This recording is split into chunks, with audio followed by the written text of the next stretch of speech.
Syrian military and security forces have moved into Damascus, locking down the capital as tens of thousands take to the streets across the country. At the same time, a major crackdown continues in the central city of Homs. With this continuing standoff, what is the endgame? And are Western nations ever likely to go the Libyan route and intervene? This is Inside Story.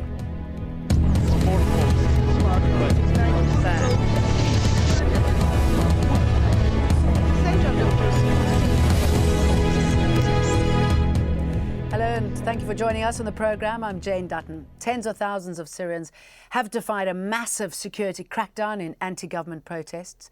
They flooded the streets of Damascus and other cities, as they have done almost every Friday for 4 months. The largest gatherings took place in the central city of Homs, which has seen a week of escalating violence. Tariq Basley reports. After more than 4 months of mass demonstrations and violent crackdowns by the government, Syria's uprising continues. 400,000 people are reported to have flooded into central Hama on Friday. The activists say their protest movement is united, their main objective unchanged: the downfall of President Bashar al-Assad and his government. Hundreds of thousands more took to the streets of other cities, here in a suburb of the capital, Damascus. Among the banners and chants, the slogans: yes to the people's mobilisation, no to division and no to corruption. The government has promised reforms and dialogue with the Syrian people. But human rights groups say more than 1,600 people have been killed in its violent handling of the uprising. They say tens of thousands more have been arrested. For its part, the government has blamed the unrest on armed gangs and what it calls religious extremists. But with each passing week and each new wave of protests, the opposition appears only stronger. Tariq Basley, Al Jazeera. Let me introduce you to our guests. From Oxford, Marwa Dawadi, lecturer at the Department of Politics and International Relations in the Middle East Centre at Oxford University. From Washington, D.C., Radwan Ziadeh, director of the Damascus Centre for Human Rights and a visiting scholar at George Washington University. On the phone from Damascus, Georges Jabbour, a former independent expert with the UN Human Rights Council and a former Syrian MP. Mr. Georges Jabbour, what is happening on the streets of Damascus right now? Well, I suppose you have seen what I have seen. I don't have an independent information on this. What I saw was demonstrations in several cities. Some people estimated the number at 1,200,000. I don't know how exact this estimation is. We've heard that the military has moved into the capital, effectively locking down the city, setting up barricades. Have you seen that for yourself? And do you have any idea what the government's intentions are? I don't have any independent information. As to the intention of the government, of course, says that it is chasing armed gangs. This is the version of the government. And then, of course, we have the other version that the government is cracking down on opponents. These two versions are, of course, well known to everybody. I have no independent information. Give us an example of what's happening in Homs. We hear that massive demonstrations there, the ongoing crackdown, possibly that several people have been killed. What is your inside information telling you about that? I have been teaching political philosophy, international law, constitutional law. I have never worked as an investigative journalist. I don't know what is happening more than what you know.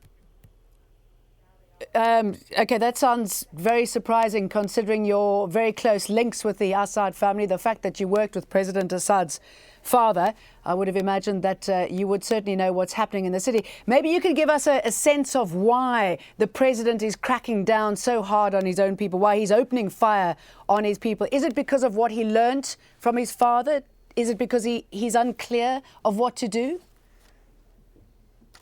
Well, I suppose we are in a position where there are supporters for the government, supporters to the opponents, and that the country is divided between the supporters of the government and the supporters of the opposition. The Syrians are governed should be governed by dialogue. Dialogue should happen, and then there is a need for all sides to go to the people, either through election or through referendum. This is my viewpoint. I have been retired from the government jobs for the last 20 years. I don't know exactly what is going on in the street. As I told you, I have been teaching political philosophy, constitutional law, international law.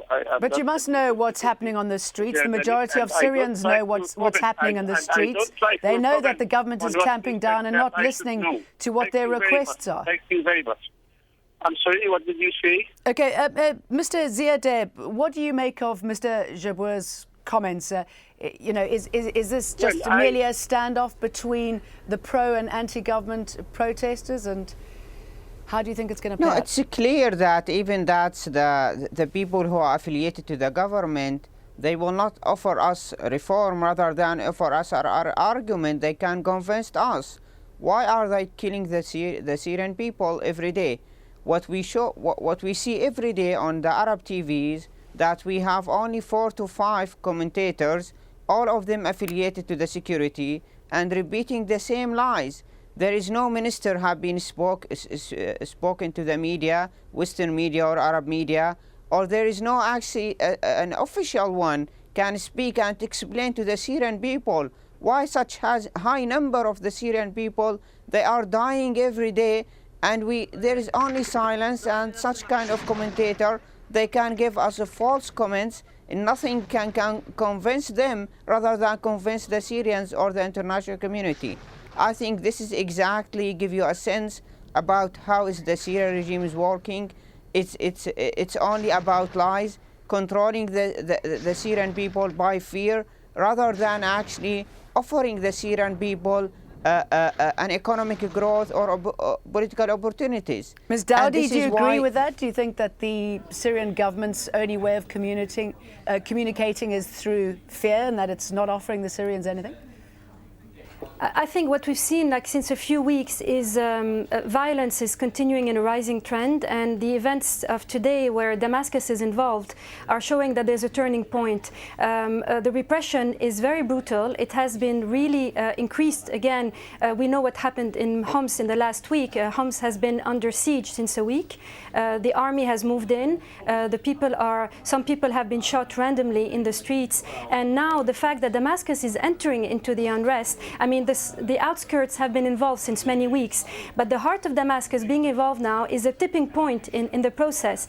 And clearly there had been in the last few months sort of a disconnect between the people living in Damascus and the rest of the country, the people in Damascus not feeling the unrest and saying that this was happening in the rural areas, in Daraa, in Idlib, in Deir ez-Zor, etc., and that they were not concerned about it. However, the activists were detained in Damascus while the rest of the population was not getting involved. What we see now is the sort of survival strategy on the part of the regime, which is just opting for repression and heavy repression, and turning to the capital is quite revealing, because we know that Ramadan is starting on the 1st of August, and I guess the regime is worrying about an increase in the demonstrations after the daily prayers. Now the demonstrations have been taking place every Friday. On Ramadan, during the holy month of Ramadan, they would happen every night, possibly, and perhaps this is why we're having this increase of violence. Jabour, the fact that these demonstrations have now moved increasingly into the capital, and our guest there, Ms. Dowdy, saying that this is possibly the tipping point. Well, I would say that there is a lack of true information. I agree that the Syrian information media should do more in order to present a balanced picture of what is going on. I am a preacher myself, in the sense that I am an advocate of reconciliation, national reconciliation. I think that there is a growing need for both the government and the opposition to go to the people through referendum or through election. I think that dialogue between the government and the opposition is needed. I was part of the consultative meeting that was held on the 10th of July.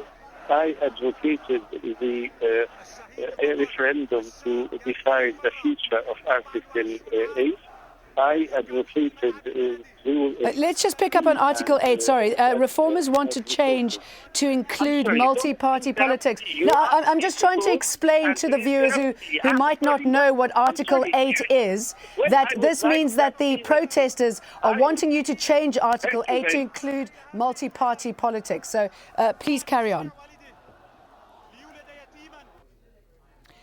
Right, we have seemed to have lost Mr. Jazeera there. We knew that he was only going to stay with us for a short time, but clearly that last question somehow offended him. Let's put that to you, Mr. Ziad. Jazeera was saying that there are reforms underway promised by President Assad and that there was some kind of dialogue on July the 10th. Did that progress in any sort of acceptable manner?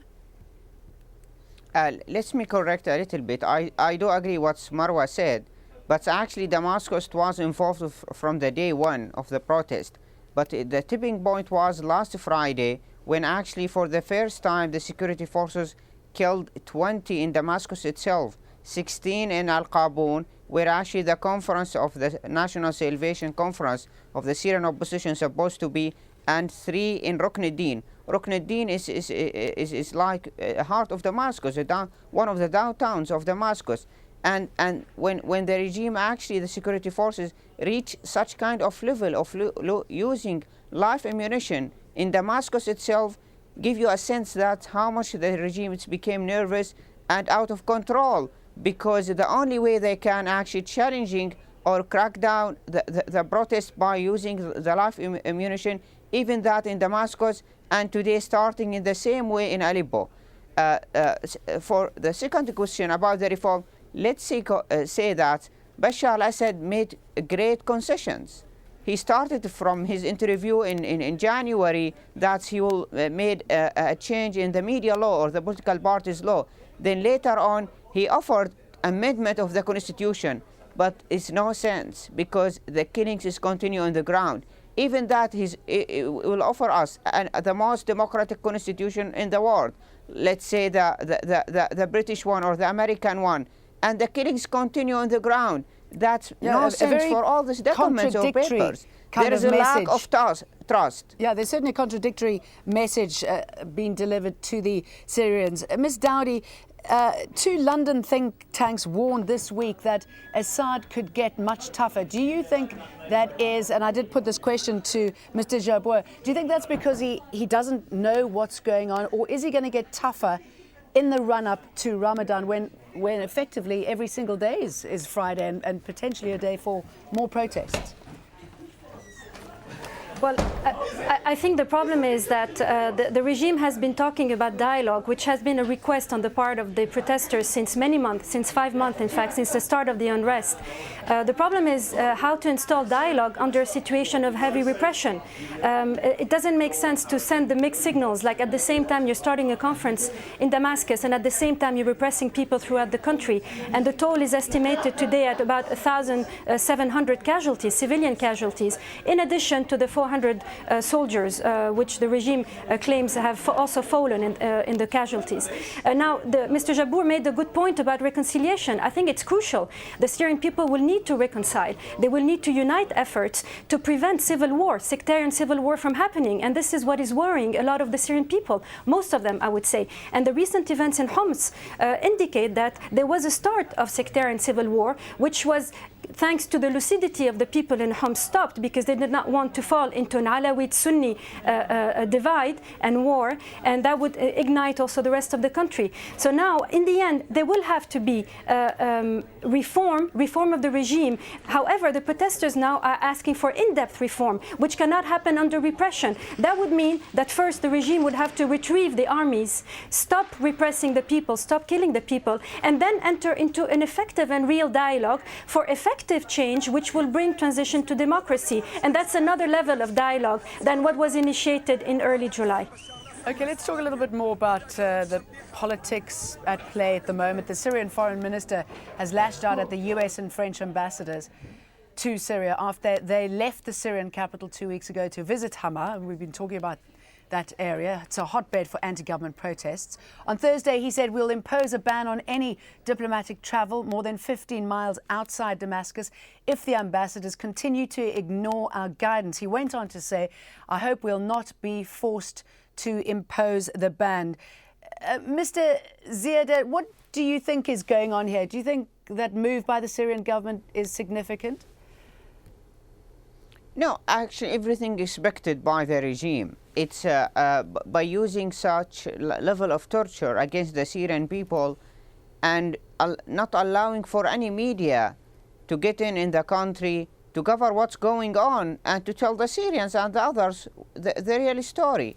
And this is why when actually the American and the French ambassador tried to play the role of the observer about what's going really in Hama, have been actually attacked by the Syrian state media and the Syrian government. They organized for them a trip to Jazeera to convince them about what's happened there, like mass graves done by armed gangs or Islamists. But when they went by own self to go to Hama to see what's going on there, they've been attacked by the government. I don't think that's matter because it's the Syrian protest. It's only in the hand of the Syrians. They are actually from the day one they are clear that they are calling for a dignity and human rights and democracy. Okay, let me put that to... There is no interference and there is no imposed by outside. Let me put that to Ms. Dowdy. For do you think they sent the wrong message? Do you think it was wrong for the ambassadors to go there? Do you think it's a case of interfering with Syria and that this will have a backlash? Yes, I think it was a mistake for the, I mean, in my view, it wasn't helpful to have the American and French ambassadors go to Hama. We know what was going on in Hama. 500,000 people on 8th of July went to the streets. There was also heavy shelling happening there.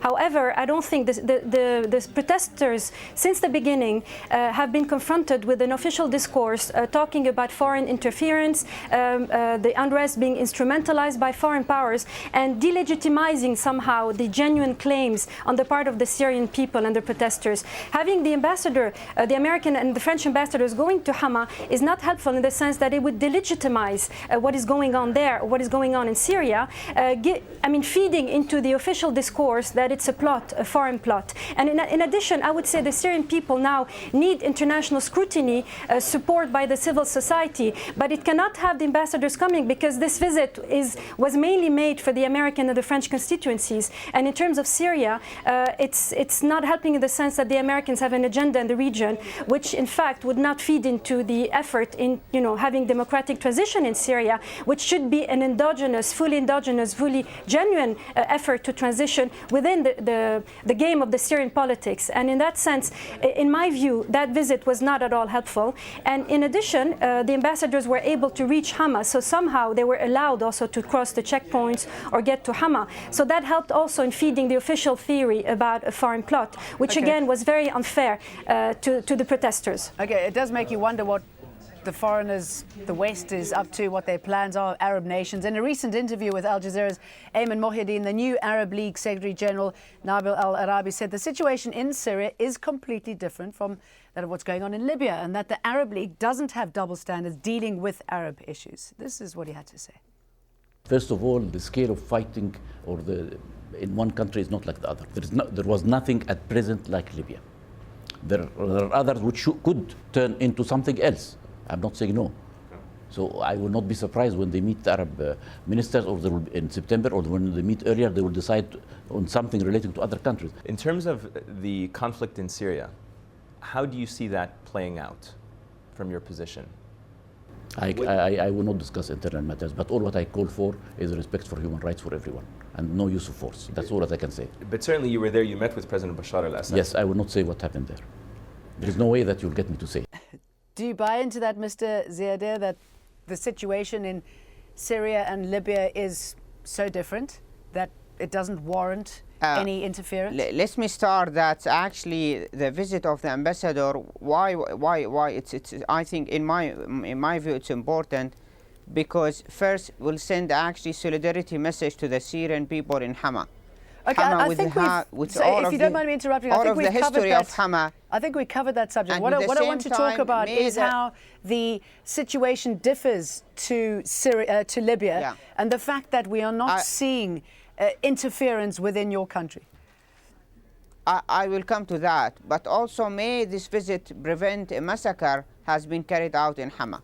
At the same time, the Syrian people have been frustrated by actually the silence of the Arab League. There is no single statement condemning the killings of the Syrian people every day by the Arab League. And this is why always there is double standards, why they're acting very quickly on Libya, but it's keeping silent on Syria. But much more worse, we see the visit of Nabil al-Arabi, the Secretary General of the Arab League, supporting and endorsing Bashar al-Assad, even that the people who have been killed reach 2,000 at least. And this is why I give you a sense that the Secretary General of the Arab League are expressing his views rather than actually the consensus among the Arabic countries. Do you agree with that, Ms. Dawdi? Do you think that Arab leaders are just not ready to publicly abandon Assad? Well, I think to go back to your initial question about the comparison with Libya, the difference between the Libya case and Syria is that no one in the opposition, in the Syrian opposition, has called for military intervention against Syria. And on the contrary, everybody has strongly rejected it, even, I would say, the people like dying in the streets, etc. They never called for military intervention. And that is a major difference with the rebels in Libya.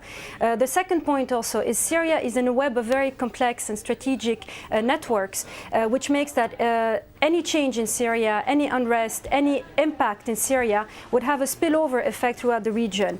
There's the issue with Iran. There is also Syria's support to the Palestinian cause, links with Iran, with Hezbollah. There's also the conflict with Israel. So in that case, any unrest in Syria has also major foreign policy consequences. And I guess the Arab League here has been very cautious in adapting the same position. And again, there's no legitimacy because there has been no call from inside. And all of the Syrian people have rejected that. They also reject, for example, energy sanctions, which would harm the country's economy. However, they call for sanctions about people from the regime. So there is a difference there with Libya. And in that sense, I think one should also look at each case in terms of the Arab Revolution separately in its own context, geopolitical and strategic context. Mr. Ziadeh, where does this leave Syria's possibly only ally, Iran? I mean, do you think Iran is now panicking that there's a possible breakdown of a country on its doorstep? What do you think its next actions are likely to be? No. Iran from the day one actually backing the Syria regime by money, by the expertise, by